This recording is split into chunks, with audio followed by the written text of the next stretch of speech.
we're meeting with Ian again this week from Bondi Behaviourist. And we've got a couple more questions that people are wanting to find answers to, particularly me. One of them's my problem. So I'll dive straight into it. So the biggest issue that I have with Molly is she's a real licker. She doesn't bark. She's a pretty cool cucumber, but she just loves to lick people when she's comfortable with them. But how do I stop that? Because some people, dog people are generally okay, but it's gross and other people really hate it. So what can I do to basically deter her from doing that and still showing love, I guess? Well, first of all, I guess you got to figure out why the dog's licking. So it's funny, you say when she's comfortable with people, but a lot of the time it's actually her, well, not her specifically, but it's a dog communicating they're uncomfortable. So the licking serves a few purposes, and it could be one of them or it could be a few of them. So you could be looking at a dog that is actually asking for space and saying, go away. It doesn't sound like that's the case here, but that is... does that to me a lot then.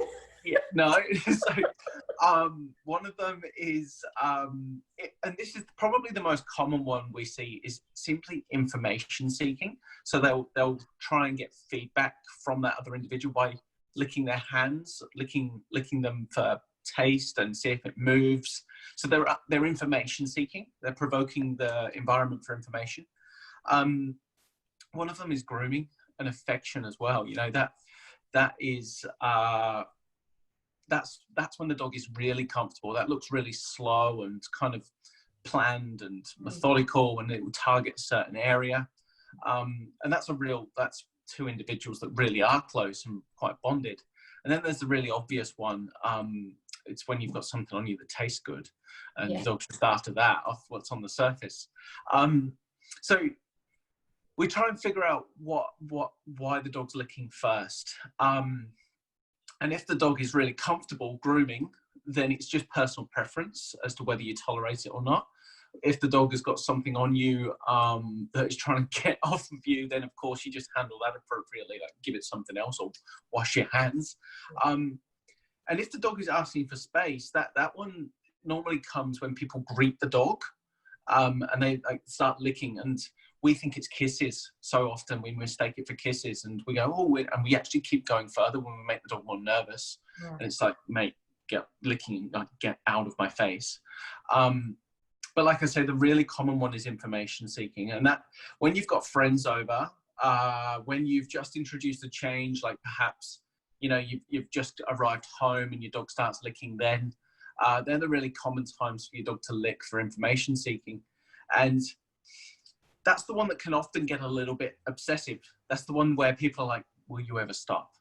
And that normally comes, like I say, from a place of a bit of, I guess, if they're seeking information from their environment, it's actually them saying, I need information from my environment. That's what I mean by it comes from a place of discomfort.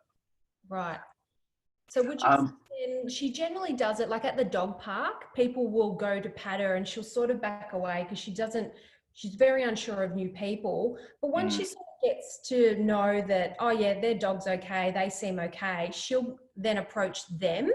And then that's when they'll bend down and she'll just start licking their face. Like, is that seeking information to sort of say, I'm okay with you now and I want to know more about you? Is that sort of what she's doing? Yeah, that's definitely the information seeking one. And whether she's okay with them now, she's not there yet. That depends on the information she gets. Yeah.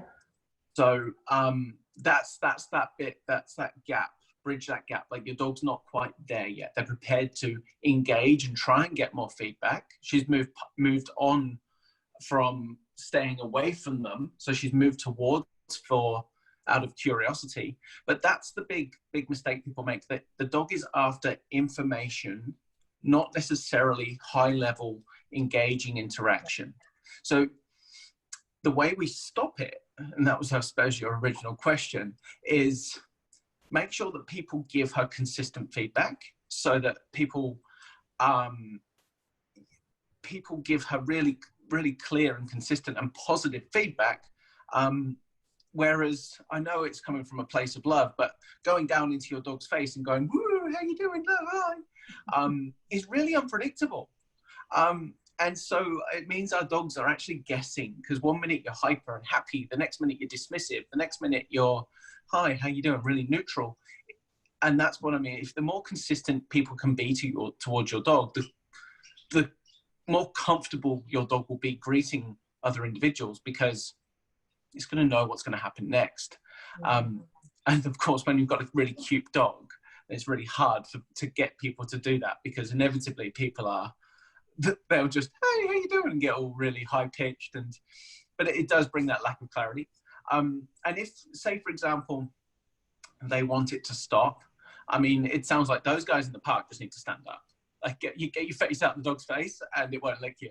But if say, for example, you can't go anywhere, you might be sat in the living room and your dog's just constantly coming over and licking, give it clarity. So many of us focus on what we don't want the dog to do. So we're like, "Stop it, pack it in, go away." We haven't really taught the dog what we want. So really simple, like if your dog knows, go to bed, give it clarity of a direction, go to bed, here's a chew, give it something better to do. And it can absorb the information. So it's still information seeking through its eyes instead of licking. And if your dog doesn't know, go to bed, and that's, to be honest, that's a lot of dogs, and that's fine, but really simple act of just getting the dog to sit. Okay. So what the sit does is it gives the dog clarity, a really achievable known behavior. Most dogs know how to sit. But in the actual act of it, pulls the dog's bum to the floor and the head away. And again, it just brings it out of the loop it was in and starts information seeking through different means, so through its ears and its eyes. Good idea. Good idea. I like it. Cool. All right. So another one that I guess a lot of people deal with is when people come to the door and the dog starts barking. So what's the best thing for them to do to make sure that, their visitors feel welcome? It's all good to have a guard dog, but they don't want this dog constantly barking because there's this new person that's just entered their house. What can they do? Well, yeah, I mean, this one we see a lot. The front door is the highest point of stimulation in the house, in most households. People say they want a guard dog, but really, I mean, a dog that is constantly barking at the door is a dog living in fear. It's not being protective of you or the home, it's itself. So I don't want people training their guard dogs to be guard dogs like that. It's not healthy. But the thing is, like, we have this really big concept and construct of understanding the front door. When somebody has the courtesy to ring that doorbell, we know they're not breaking in. Right? So we actually go, oh, we immediately go on high alert, like, oh, who's that? Especially if we're not expecting them. But your dog doesn't even know that that's a courtesy call to let you know it's there. And dogs are fantastic at picking up patterns, and the doorbell programs us brilliantly. We hear a knock, we stand up, we walk, we open the door, we introduce a verbal stimulus of, "Hi, how are you?" Then there's normally a movement and interaction, and then they come down the corridor. It's called trigger stacking. It's stimulant plus stimulant plus stimulant plus stimulant. So, of course, your dog barks. After 3 or 4 times of repetition, it becomes conditioned. Yep. So the way around it, I mean, the good thing is it's predictable, and anything that's predictable can be reconditioned very easily. So in order to break the dog's pattern, you've got to break your own. If you go doorbell, treats, scatter feed, or drop them on the floor, or get them to come and choose you while you answer the door, your dog's going to start going, first of all, it's going to notice there's a change in the patterns. You're not going where I thought you were. It's going to start information seeking, trying to figure out what's happened and what's changed. Then you pick up the food, which is your point of interest to the dog, so it starts becoming a motivating factor for them to listen to you. And now you're finally in a position to be able to teach them to do whatever you want. It might take you 30 seconds longer to answer the door, but I think, whoever's at that door is probably going to enjoy the fact that you've answered the door calmly and the dog's not losing its mind. For you to take 30 seconds longer, all of this social pressure to go and answer the door real quick, go and answer the door politely without your dog losing its head, and you'll actually be received a lot better. And then, of course, you combine the two, like you said earlier, with guests coming over and the dog licking. You know, if I've got a guest coming over that won't let my dog settle, I'll take my dog into the other room, and then I'll answer the door. And 9 times out of 10, that's the friend that loves the dog, but also drives it mental. They go, oh, where's Molly? I'm like, in the other room. Why? Because you drive her insane. I'll bring her out when you calm down. And, and they take it a lot more seriously if you do, I guess. Yeah. Well, she's pretty good. She doesn't bark when people come over. You know, no, that was just the first name that came to mind. And play with them. But for the people who do have dogs that constantly bark when they've got guests in their home, like what can they do, like in terms of, you know, still being able to enjoy their guest company, not feel intimidating, but just settle that dog and, you know, calm it down? Yeah, I mean, that's it's quite complex. You can start off as you mean to go on. So going back to your doorbell, start off by calming them down. And again, like same principle as what we said earlier, make sure you give them something to do rather than trying to get them to shut up, to stop behaviors. Really focus on, hey, while my guest is here, I'm going to get you to chew this. You know, if I know I've got guests coming over this evening, I'll give my dog a small breakfast so that his food portions throughout the day are just being used wisely while the guests are over. That's where he gets his food allowance. Right. Make sure, like, there's some proactive things. Like if your dog constantly sleeps on the sofa, that's not necessarily a problem. Like my dog sleeps on the sofa, but I also make sure that I also encourage him to use his bed. Because say, for example, your guest comes over, they're going to sit on your sofa. And if your dog then has got nowhere of a learned association of rest because it's been occupied by somebody else, where's he meant to settle? You know, he didn't stand a chance. And I always think, I really do want people to give their dogs something to do while guests are over, because I obviously, when I'm doing a consult and I go around their house and their dog starts pacing or starts barking and showing signs of agitation, it's stressed. But then I relate it back to people. I'm a stranger having come into your house and I'm occupying the space. The dog doesn't know why I'm there. At least you know why I'm there. But believe me, if I didn't engage you for 5 minutes, you're going to start getting uncomfortable just sitting there with a stranger in your house silently. It's weird. So make sure your dog's got something to do. Help it out. Okay, that makes a lot more sense. I guess having that insight as to how they're perceiving the situation and the interaction. So would you recommend, you know, like, and I do this, you know, go to Pet Barn, get some of her favorite treats or, you know, something like that. And when they come over, she can sit in her spot and just gnaw on the treats. Is that a good distraction or, I guess, reward for her? Absolutely. Yeah.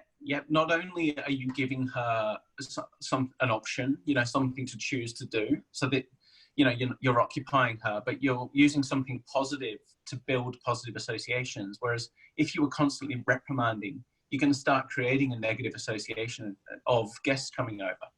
And you also want to make sure that you're setting the dog up to be in a headspace that you actually want it to be in.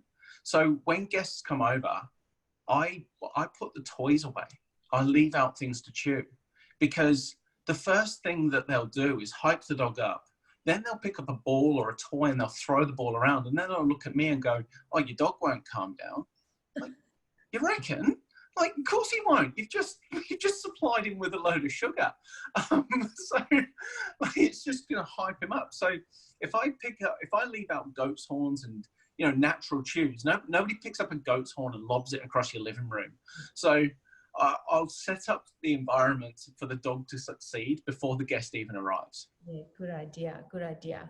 So I guess that's what to do, and what not to do would be to tell your dog to shut up and be, you know, like that. Would that be fair to say? Is that just going to make them worse the next time someone comes? Oh, yeah.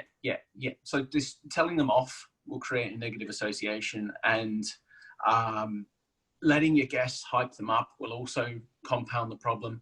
And you using distraction through high arousal, like throwing the ball to keep them occupied.